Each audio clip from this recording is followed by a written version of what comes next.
Good morning.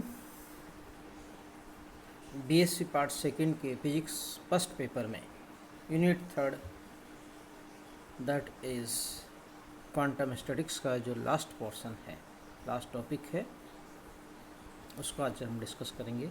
और वो discuss करेंगे topic nuclear spin statics, ortho and para hydrogen, नाभिकीय स्पिन सांख्यिकी, ऑर्थो व पैरा हाइड्रोजन।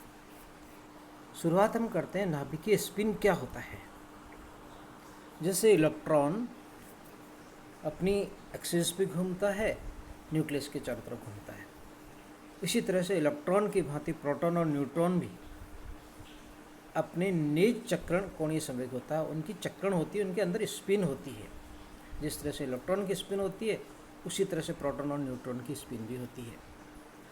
और जो स्पिन होती है उसके कारण इनका कोणीय संवेग होता है, जो उनकी स्पिन चक्रण के कारण उत्पन्न होता है। इन सब पी व एन के कोणीय संवेग के कारण नाभिक का कोणीय संवेग भी होता है, इसका चक्रण कोणीय संवेग भी होता है, जिसे हम न्यूक्लियर स्पिन कहते हैं, नाभिकीय चक्रण कहते हैं। इसके संगत क्वांटम संख्या को नाभिकीय चक्रण क्वांटम संख्या कहते हैं। Nuclear spin quantum number, that is in new terms we have introduced, that is the I nuclear spin quantum number।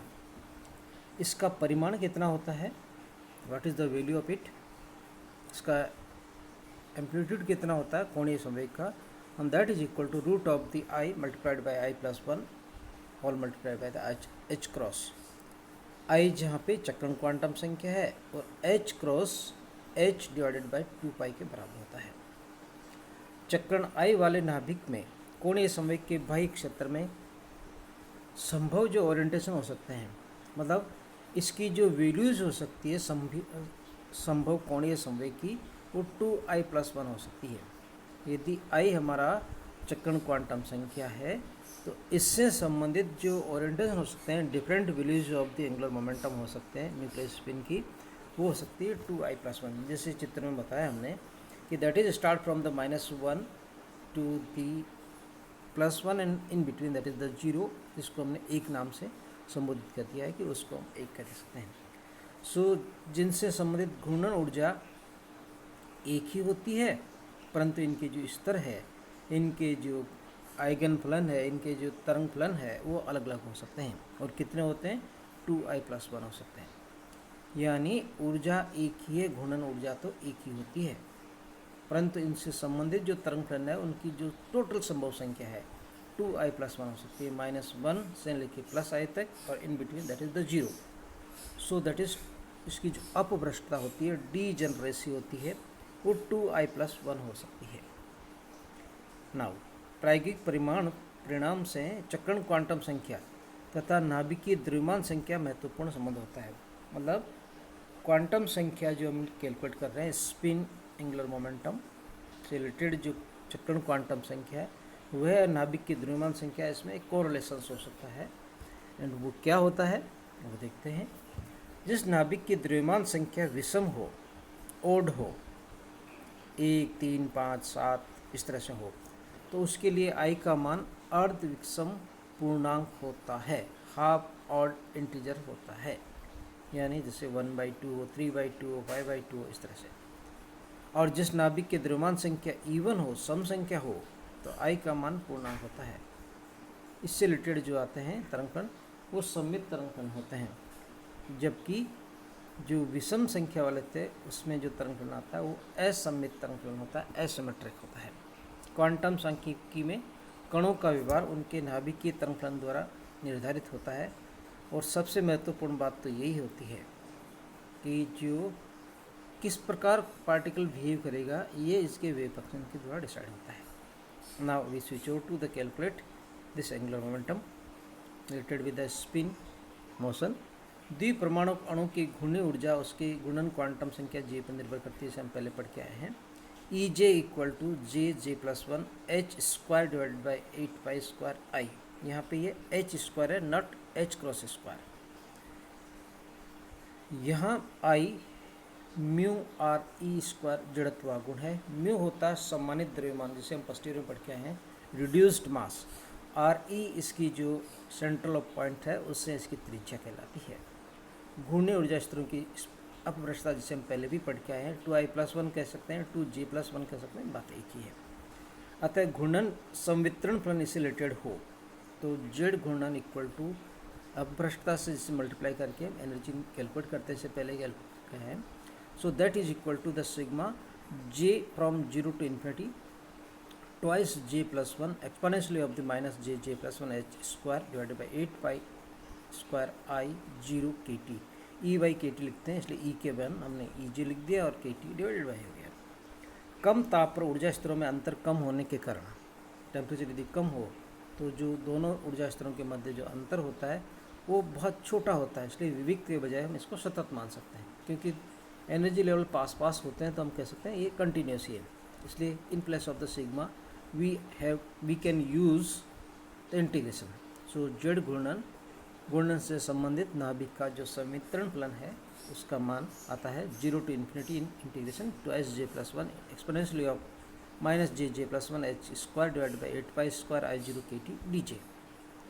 To calculate this integration we consider that j+1 equal to the x, so 2j+1 dj equal to dx, इसका differential किया हमने तो जो expansion result आता है Z घूर्णन equal to 0 to infinity exponentially of the H square X 8 pi square kt I 0 dx। I लिखें I 0 लिखें, कोई खास फर्क नहीं पड़ता।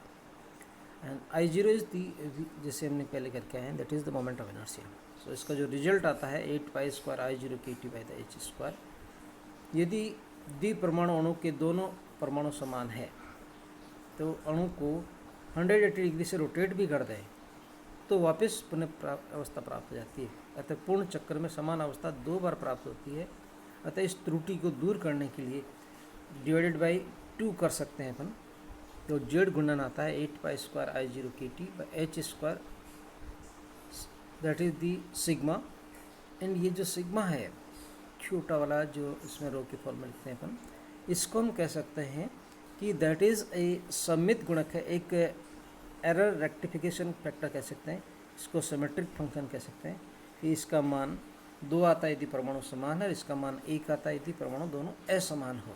मतलब यदि 2 बार रिपीट होता है तो दोनों समान आने के कारण इसका जेड गुणन 1 ही होता है, इसलिए डिवाइड बाई 2 करना पड़ता है, हाफ आ जाता है। और यदि दोनों अणु अलग अलग हो, परमाणु में असमान हो, तो फिर इसको 2 बार सेम नहीं आएगा, इसलिए सिग्मा की वैल्यू 1 होते हैं। Correction factor is not used, that is E sigma equal to 1। For hydrogen atoms this is all about this the spin statistics. Now we can use this spin statistics, nuclear spin statistics in for the hydrogen atom. For hydrogen atoms, hydrogen में अणु में 2 परमाणु होते हैं, H2 जैसे अपन मान के चलते हैं। प्रत्येक के नाभिक में एक प्रोटॉन एक इलेक्ट्रॉन होता है। परिणामी नाभिक चक्रण S का मान 0 या 1 हो सकता है। स्पिन न्यूक्लियस जो इसका या तो 1 हो सकता है या 0 हो सकता है। घूर्णन तरंग फलन सममित होने से S इक्वल टू 1 होने की स्थिति में 3 चक्रण अवस्थाएं आ जाती है, जैसे अपन पहले भी करके आए 2s+1 वाला। तो यहाँ पे S की वैल्यू 1 है, इसलिए घूर्णन तरंग फलन सममित होने सिमेट्रिक हो जाता है तो S की वैल्यू 1 हो जाती है, इसलिए जो टोटल अवस्था हो सकती है 3 हो सकती है, तो इसकी अवस्था 3 हो जाएगी। ये ऑर्थो अवस्था कहलाती है। परंतु जब S इक्वल टू 0 हो तो 2s+1 या जिस 2j+1 वो 1 ही होता है, और ये आती है प्रतिसम्मित अवस्था में। इसे हम पेरा अवस्था कहते हैं, हाइड्रोजन की पेरा अवस्था कहलाते हैं। That was the ortho for symmetric, non symmetric या anti symmetric, that is the para state. अतः सामान्य ताप हाइड्रोजन 3 भाग ऑर्थो हाइड्रोजन होती है और 1 भाग पेरा हाइड्रोजन होती है।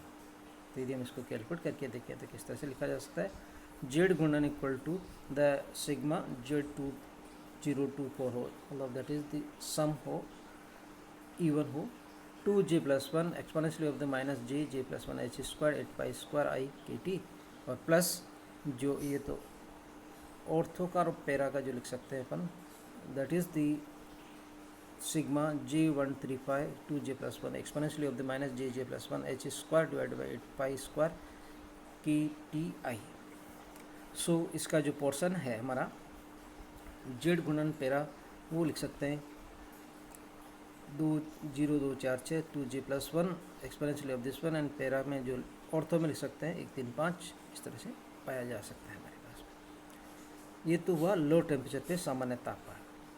और उच्च ताप पर गुणों को जो कैलकुलेट करते हैं अपन, तो 1 व 3 का औसत करके संवेदन फलन ज्ञात किया जा सकता है। दोनों का एवरेज कर लेते हैं तो वो कितना आएगा, 2 आएगा।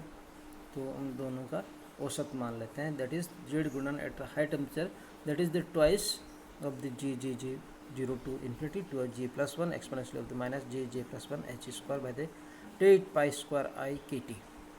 जब दो हाइड्रोजन परमाणु संयुक्त होकर हाइड्रोजन अणु बना लेते हैं तो उस पर दोनों इलेक्ट्रॉन का चक्रण पाउली अपवर्जन नियमानुसार विपरीत दिशा में होता है, परंतु दोनों प्रोटॉन का चक्रण न्यूक्लियर स्पिन एक दिशा में भी हो सकता है और विपरीत दिशा में हो सकता है। इलेक्ट्रॉन के लिए तो पाउली अपवर्जन नियम लागू हो सकता है, परंतु प्रोटॉन के लिए इसकी कोई गारंटी नहीं, कोई ज़रूरत नहीं है।